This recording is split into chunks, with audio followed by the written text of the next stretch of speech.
Good afternoon. It's Monday, November 5. I'm Herman Green with the Midday News. For those of you watching online at onespotmedia.com, a special welcome to you.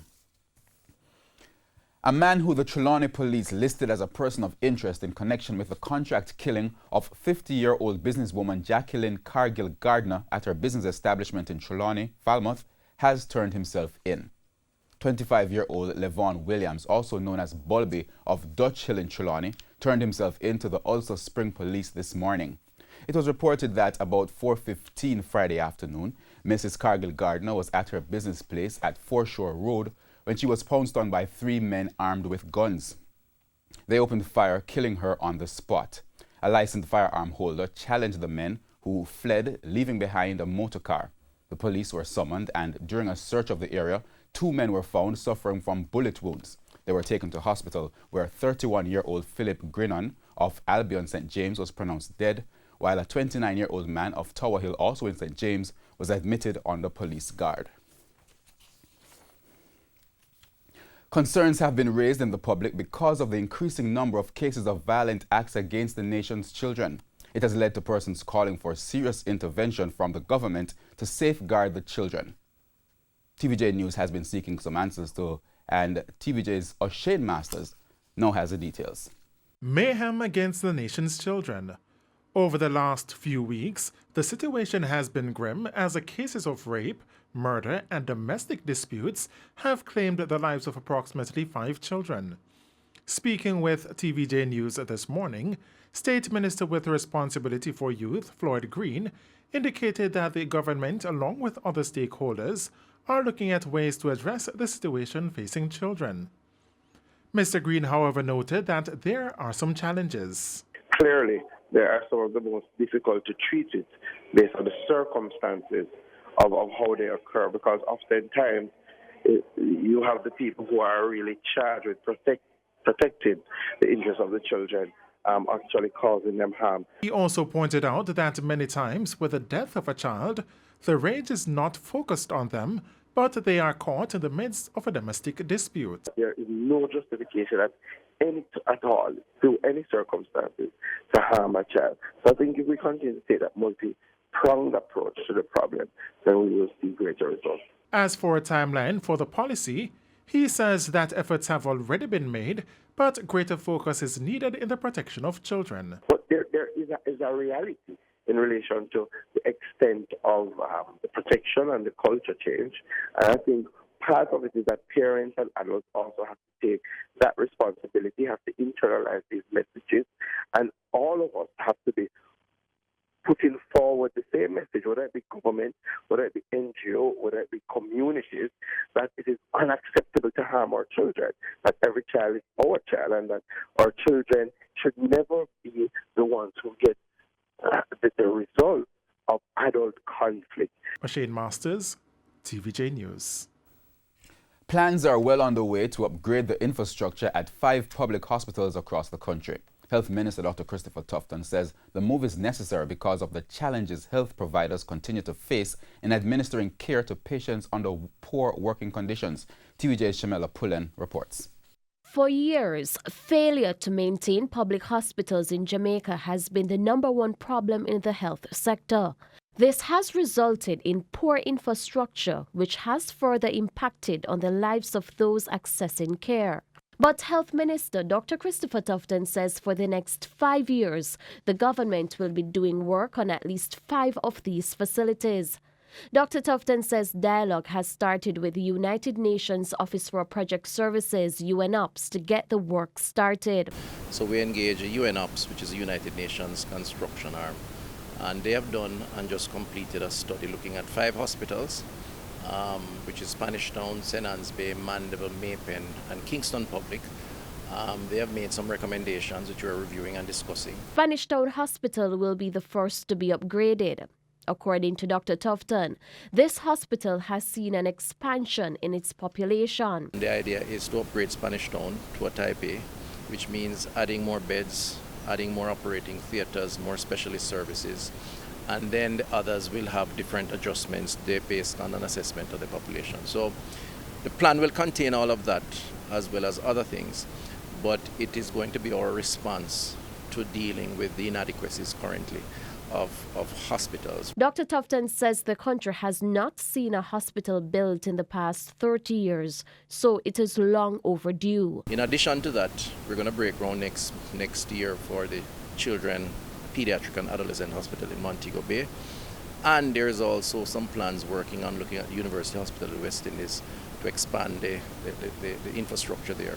So just to say that we have a plan. The plan has been well in the making, and we're trying now to secure the funding to support that plan, and hopefully from that public health system will benefit. Shamela Pullen, TVJ News. Meanwhile, the health minister also announced plans to free up more bed space at hospitals. Recently, a collaboration between the health and local government ministries created a new wing at the Spanish Town Infirmary, which helped in relocating patients who were discharged from the hospital but had nowhere to go. Those persons had been staying in the hospital indefinitely. At last week's launch of Local Government Month in St. Mary, Dr. Tufton said Spanish Town served as a model for other areas.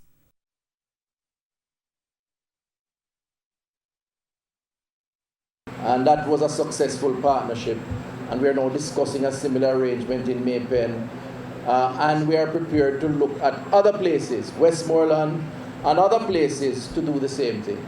Again, a reinforcement of the critical partnership that we have worked on. The event also marked the official opening of a new drop-in center for the homeless in the parish. Dr. Tufton also congratulated the municipal corporations for their successes in ensuring community sanitation, which has helped in changing the focus of the health ministry. Today, the health profile of the population is not about what you can catch from the water or from poor sanitation.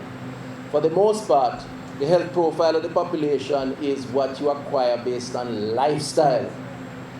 And that's where 7 out of every 10 deaths in Jamaica is about what you consume, lack of physical activity, not knowing your health status.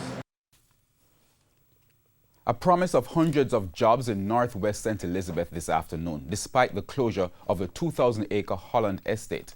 Minister without portfolio in the Agriculture Ministry, J.C. Hutchinson, made the announcement in the parish recently. He told farmers they are being given priority consideration to take over the estate after it's closed. TVJ's Krista Campbell has the details. 2,000 acres of sugarcane at the Holland estate in St. Elizabeth is on the line when operations come to an end next year. Minister without portfolio in the Agriculture Ministry, J.C. Hutchinson, says big investors have been putting in their proposals to take over the estate. But he says the government is giving small farmers first preference. Those persons who are interested in 1 acre, some might be interested in 3 acres, some interested in 5 acres, but nobody is going to get more than 25 acres. He says when that happens, hundreds of jobs will become available. We are going to be looking at having over 900 persons to work on the farm down there.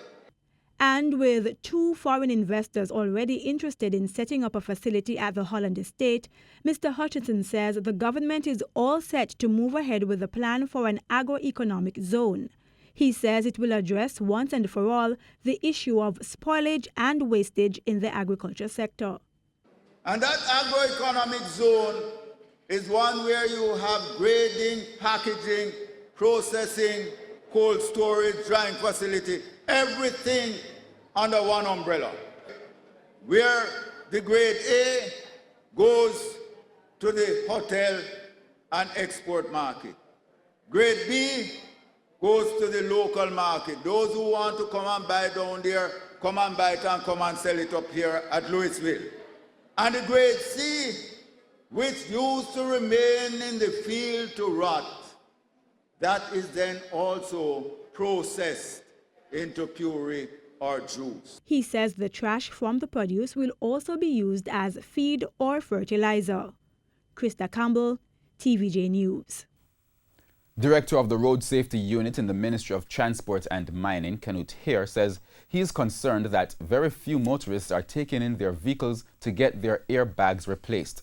The call was made to motorists earlier this year after revelation that the Takata airbags in certain make of vehicles can cause harm when deflated. So if you drive a European-made vehicle, Japanese-made vehicle, an American-made vehicle, it's highly likely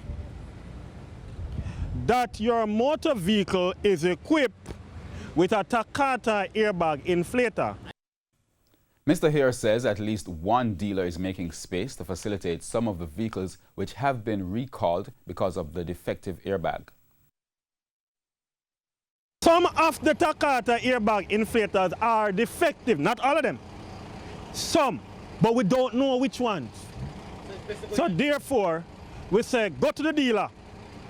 Honda will be having a repairathon in Ocherios between the 8th to the 10th of this month. And next week, they will be in Portmore replacing the defective, deadly Takata airbag inflators that are in the Honda vehicles and the Acura vehicles. The Department of Geography and Geology at the University of the West Indies Mona campus is reporting that the increase in major earthquakes in the region has nothing to do with climate change.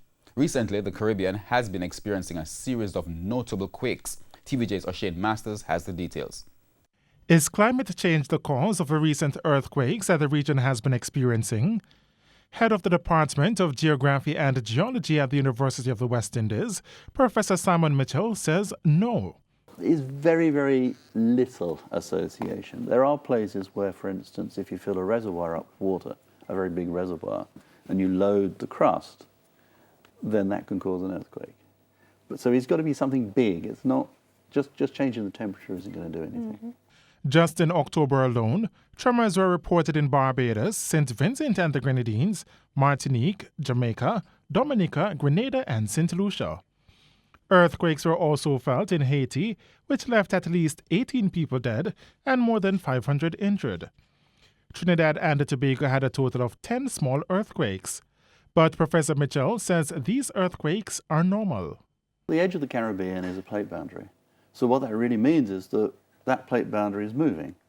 So one plate is moving against another plate, and every time it moves a little bit in one place or another place, it gives us an earthquake. If you were watching last year, you would have seen they had some last year as well, felt ones. So these things are ongoing.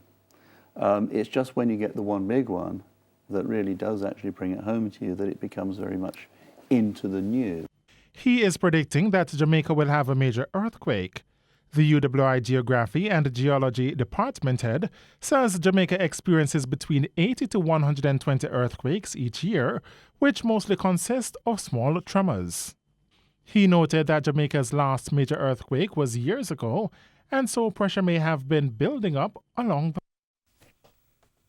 We go now to news overseas. Iranian demonstrators are taking to the streets against the U.S. This after the Trump administration reimposed a round of sanctions on the country. Details from the CNN. A massive protest in Tehran Sunday.